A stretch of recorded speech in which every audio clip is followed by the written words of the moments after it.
Hello, my PUC second year students.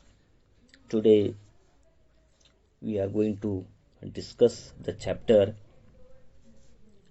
4.5 and the topic is Guptas. Gupta's period is 300 to 600 CE.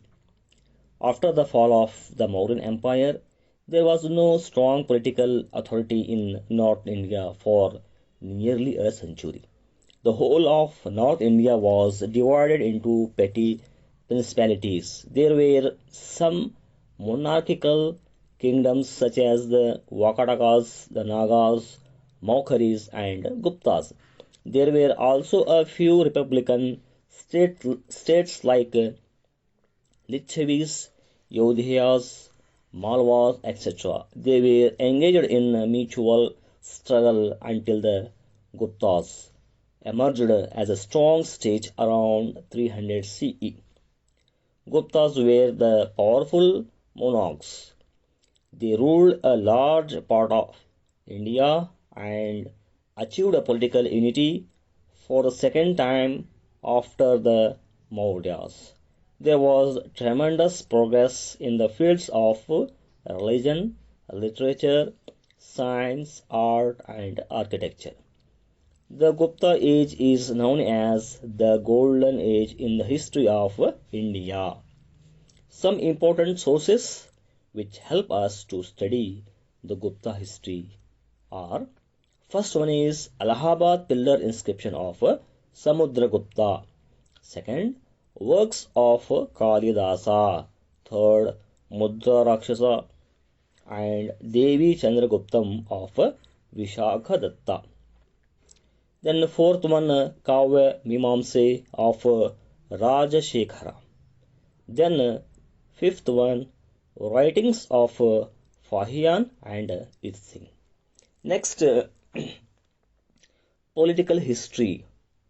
Sri Gupta was the founder of this dynasty. His son was Ghatotkacha Gupta. Gupta era commenced with the accession of Chandragupta I, who ruled from 320 to 335 CE. He was the first important king of the Gupta dynasty. Pataliputra was the capital of Gupta dynasty. He strengthened his position by marrying Princess Kumara Devi of the Lichavi clan. He was succeeded by his son Samudra Gupta. Then the greatest ruler of Gupta dynasty, his name Samudra Gupta.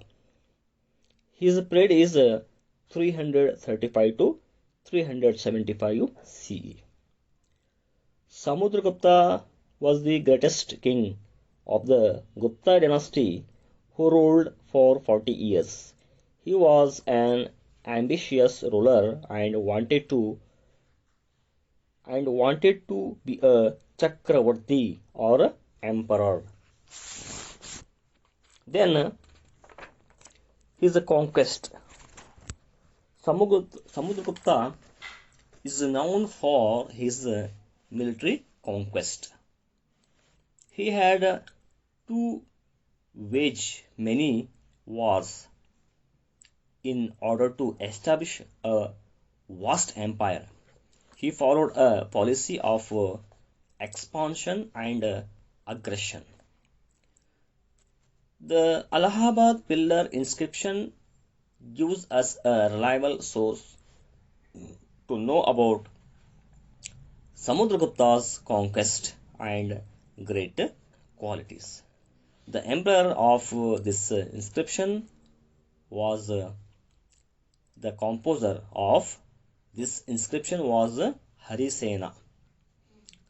He was court poet and commander in chief of the army of Samudra Gupta. The conquest of Samudra Gupta may be divided into four groups. First one is North Indian Campaign. Second, Conquest of Forest Kingdoms. Third, South Indian Campaign. Fourth, Conquest on Border States. First one is South Indian Campaign.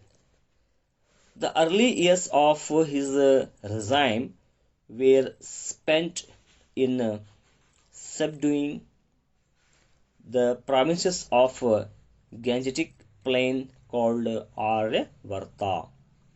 According to Allahabad inscription, he defeated 9 kings in his northern campaign and annexed them into his empire.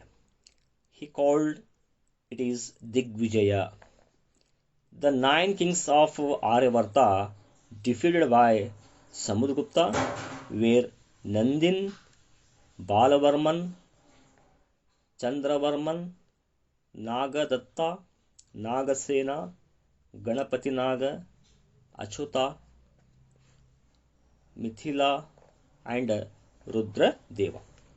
This is the first one, North Indian Campaign. Second, conquest of forest kingdoms.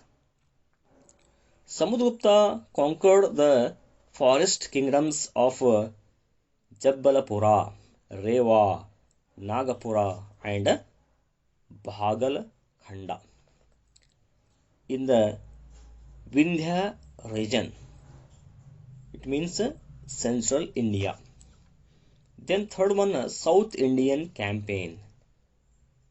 After firmly consolidating his authority in the north, Samudra turned his attention towards the south and he launched an expedition, and his army traveled for about 3,000 miles.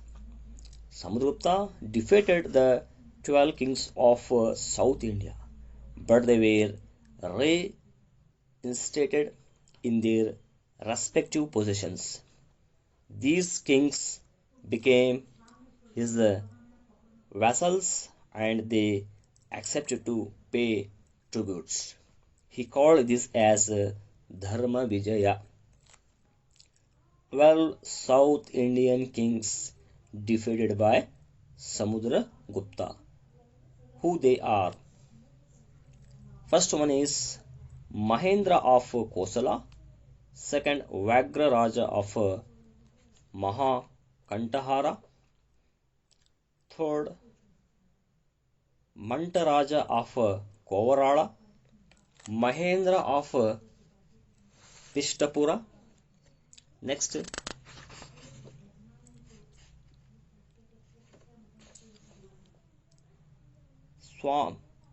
Swami Datta of Kottura.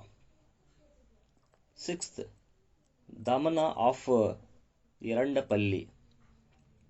Then Vishnu Gopa of Kanchi. Hastivarman of Vengi. Neela Raja of Avamukta. Ugrasena of Palakkad. Then Kubera of Devarsta. Then Dhananjaya of Kushtalapura. Next, fourth, conquest of border states. The boundary states conquered by Samudra were Kumargupta in Assam, Samatata in Bengal, Kartipura in Punjab, and Rohilkhanda.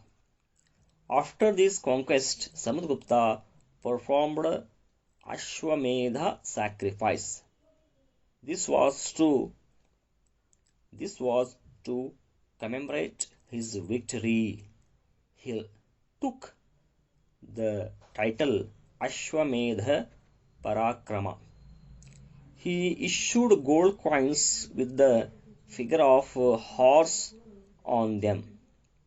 They were one among the 8 types of gold coins issued by him.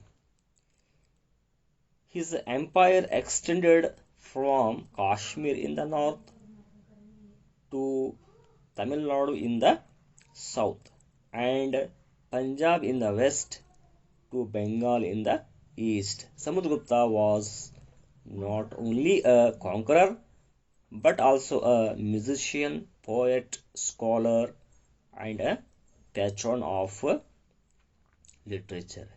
He had the title Kaviraja. Then Harisena was a great scholar and is a court poet.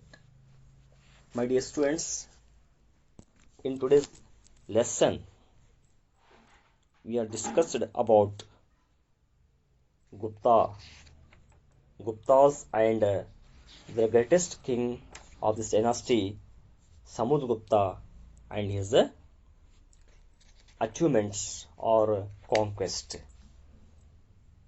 In next class, we shall study about the king of Gupta dynasty, Chandragupta, and next about golden age. It means Gupta period is also known as golden age, and etc. We shall study in our next